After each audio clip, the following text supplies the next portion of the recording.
आदतें हैं लोगों की, ये घटना का कारण बनती हैं। यहाँ पर लोगों को मालूम है कि एक बड़ी घटना हो गई, लेकिन लोग अपनी आदत से बाज नहीं आ रहे। आप देखिए किस तरीके से पुलिसकर्मी उन्हें समझा रहे हैं, लाठी का उपयोग नहीं हो रहा, रिक्वेस्ट की जा रही कि आप लोग नियम माने, लेकिन ये जो तस्वीरें हैं ये हालात को ख़राब करती हैं। आप देखिए किस तरीके से लोग बैरिकेड को डाकने की कोशिश कर रहे हैं। ऐसा कई बार हुआ, कई बार हालात को संभालने की कोशिश की गई। सूरज, जरा इधर की आप तस्वीरें दिखाइए, हम आपसे अपील करेंगे।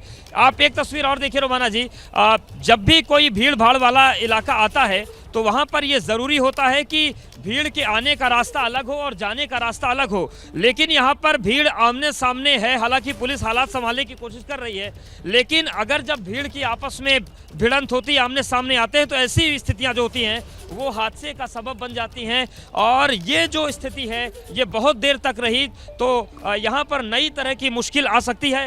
रवाना जी, बस 10 सेकंड में हम आपकी तस्वीरें दिखाते हैं। आप ये देखिए तस्वीर, भीड़ एक रास्ते से आ रही है और उसी रास्ते पे लोग जा भी रहे हैं, और यही स्थितियां जो होती हैं फिर हादसे का शक्ल लेती हैं। आप देखिए यहाँ पर जो रैपिड एक्शन फोर्स के जवान हैं लोगों को समझाने की कोशिश कर रहे हैं कि रास्ता अखाड़ों के लिए सुरक्षित है, लेकिन लोग मानने को तैयार नहीं हैं। और थोड़ा सा कैमरा अप करेंगे तो आप देखिए जहाँ पर वो पुलिस सहायता केंद्र बना हुआ है, आप देखिए लोग उसी रास्ते से जा भी रहे हैं और उसी रास्ते में कुछ लोग आ भी रहे हैं। तो ये जो पॉइंट है संगम नोस का, ये बड़ा संवेदनशील हो गया है और इस पर अधिकारियों को जल्द से जल्द ध्यान देना पड़ेगा। इसके अलावा आप देखिए किस तरीके से पूरा सैलाब आ रहा है, लेकिन जब आमने सामने की स्थितियां बनती है तो गड़बड़ होती है। यहाँ पर नियम न मानने की जो आदत है ये भी मुश्किलें करी। देखिए लगातार जो सिविल डिफेंस के जवान हैं, जो रैपिड एक्शन फोर्स के जवान हैं, वो बता रहे हैं कि ये जो रास्ता है अखाड़ों के लिए आरक्षित है, यहाँ पर आप लोग मत जाइए। उसके बावजूद भी बड़ी संख्या में लोग खड़े हैं। और दूसरी तस्वीर आप देखिए जहाँ कुछ लोग जाने का इंतजार कर रहे हैं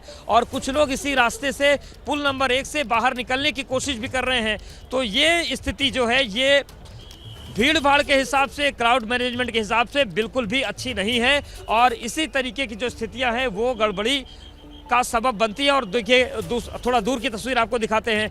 आप देखिए पूरा जो संगम नोस का इलाका है, हालांकि जहां पर भगदड़ हुई थी वो इलाका तो एकदम सामान्य हो गया है, लेकिन ये जो पॉइंट है अखाड़े की एंट्री वाला, यहाँ पर फिलहाल प्रशासन को ध्यान देने की जरूरत लग रही है। देखिए ना, दिक्कत यही है, वो नियम ना मानने वाली आदत, और वही नियम ना मानने वाली आदत किस तरीके से जान पर भारी पड़ सकती है, इसको लेकर किसी को एहसास नहीं है। सबको सिर्फ अपनी फिक्र हो रही है, अपनी बारी की पड़ी है कि जल्दी से जल्दी हम स्नान ले लें और उसके बाद जल्दी से जल्दी हम यहां से बाहर निकल जाएं। और इसी वजह से एक ही रास्ता, उसी से श्रद्धालु जा रहे हैं, उसी से श्रद्धालु वापस आ रहे हैं। और इसीलिए बिल्कुल स्थिति जो है वो ऐसी बन गई है कि जरा सा अगर यहां पर कुछ होता है तो फिर एक और हादसे को हम तो खुद ही आमंत्रित करते हुए नजर आ रहे हैं। मेरे साथ स्टूडियो में धर्म पत्रकार भव्य श्रीवास्तव यहां पर मौजूद हैं। भव्य जी, दरअसल थोड़ी सी समस्या संगम लोअर मार्ग पे हुई। लोग अभी भी 2.5 घंटे से वहां फंसे हुए हैं, और चूंकि आने और जाने का रास्ता एक हो गया है। थोड़ी देर पहले मेरी बात हो रही थी, लेकिन महत्वपूर्ण इस चीज को समझिएगा, 2-3 दिन पहले प्रशासन ने 29 जो पुल हैं, 30 पुल टोटल पीपे के बनाए गए थे, उन्होंने बैरिकेड कर दिया कि इस पुल से लोग जाएंगे, इस पुल से आएंगे। यानी प्रशासन को ये समझ थी कि क्या हो सकता है, इसके लिए सावधानियां बरती गई।